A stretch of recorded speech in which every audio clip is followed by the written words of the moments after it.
Toxic leadership is a very big topic in the media today. Toxic leaders are leaders that not only cause serious harm to their followers, but to their organizations. I think that exists, in our force from time to time. And it's sometimes is a result of individuals who maybe don't have all the leadership tool sets that they need to handle the situations that they've been put in. And so I think we are working on how do we identify early what people's shortcomings might be and give them an insight to that. The reality is they're going to make mistakes. We're all going to make mistakes. We're trying to get away from all these abusive behaviors. There's a large gradation in the literature of toxic leadership that goes from trace toxics to completely abusive leadership that causes people to commit suicide. That's the extreme scale. That's an issue. This need in the Air Force to look at leadership in a different way, that leadership is not just about just intelligence, right, IQ. Having just IQ doesn't make you an effective leader. Time management may not be the only thing that makes you an effective leader. Making decisions under pressure is going to make you an effective leader. You also need social intelligence, or what we call emotional intelligence. You have to be able to connect with people, you have to be able to create relationships, you have to be able to understand how you impact the environment. And so I can have somebody who's extremely smart, but not be a very effective leader. I met her. Just virtually. Right, yep. Yep. You're the Janine. Yeah. That's right. Hi. Hi. Sorry, I'm tons of stuff. I'm Angela. Nice to meet Nice to meet you. you finally. Not on a computer. Right? Not virtually. Very cool. So when people ask like what you do, how do you respond?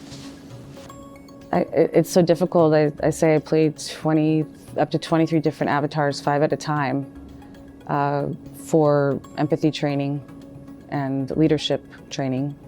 It's a different kind of acting. You're behind the scenes, you're not being seen, but you are having to be emotional and be vulnerable. All right, okay, Megan, we're going to start, and we're going to have you interact with what we call a mixed reality leadership exercise or live simulation. Okay, we're going to be using some artificial intelligence and live inhibitors together to have you interact and have a dialogue with an avatar. Are you ready? Okay, so when you're ready, just say start simulation. Start simulation. Start simulation. Hi, thanks for seeing me. Hi, Stacy. How's everything going? Well, I'm not really doing very well. I talked to some people and they said that maybe you can help me. Absolutely. I'm not really sure where to go. Okay, absolutely. Can we take a step back and what is making you feel not well today? I'm just really wondering if there's any possibility if my husband can come home. Why are you feeling that Tim needs to come home from his deployment?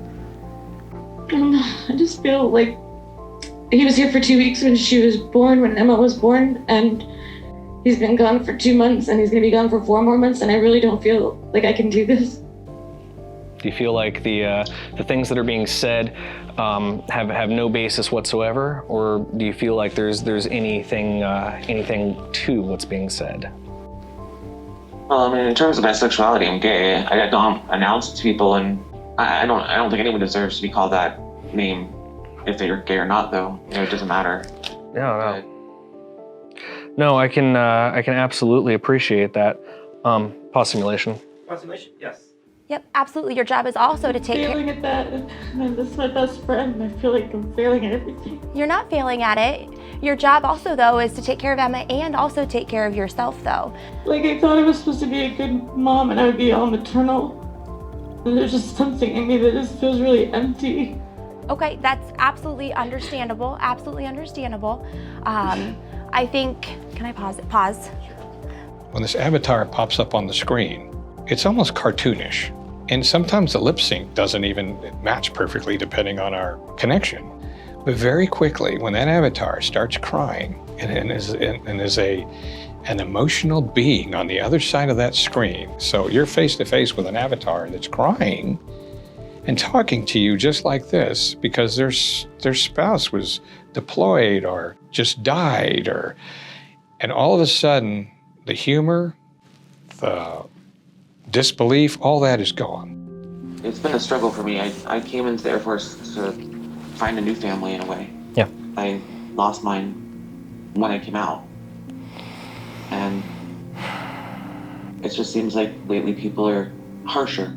So what was really surprising to me was real emotion. It completely immersed me. I think in an interpersonal interaction without an avatar and without my professor sitting here, yeah, that's a challenge. That is definitely a challenge, and I think it's something that needs to be practiced. You can have that mirror in the beginning, right? The mirror into your own soul and understand who you are. You're in a better position and a better way to understand. I think it's an eye-opening experience for those people who go through that. I felt like I probably could have, I wanted to say so many other things, but when you're in the moment and I'm not trying to pause it, and you can't pause it in real life, so. Exactly. We were looking for a way to allow students to do something different, to understand leadership and emotional intelligence and apply behaviors in an educational setting. And so I turned to some civilian universities, and that led me to a university that was working with Janine, who's a simulation specialist. And when I saw what she did working through avatars, I'm like, wait a minute, that's unique. It literally, people have to respond in live conversation in a very safe environment that allows you to practice this. And now we're using a career acting in a completely different way than it's been designed and thought to be used for. It's kind of role-playing, but it's done the right way because it's with somebody that you don't know. And the effect of it has been incredible to watch. It's probably the most important work to me, to be able to help people be able to talk about how they feel, to be able to feel empathy before they go out and become leaders, you know, and understand how they're gonna have to speak to people in a way that gives a little bit of emotion to them so that they feel that there's someone that cares. I think one of our goals is to kind of revolutionize the way in which people look at simulations, and really couldn't get people to see that until it was outside the organization that you work in. And now we have 5 other MAGCOMs outside of AETC that are working with us and using it on a daily basis.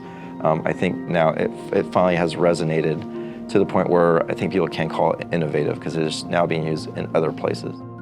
Most of us learned from our actual experiences, whether it was purposeful or just unpurposeful, trial and error. I did something, it didn't work very well, it didn't feel so good, and I learned and tried to get better. I modeled myself around the people I was lucky enough to observe and see what happens.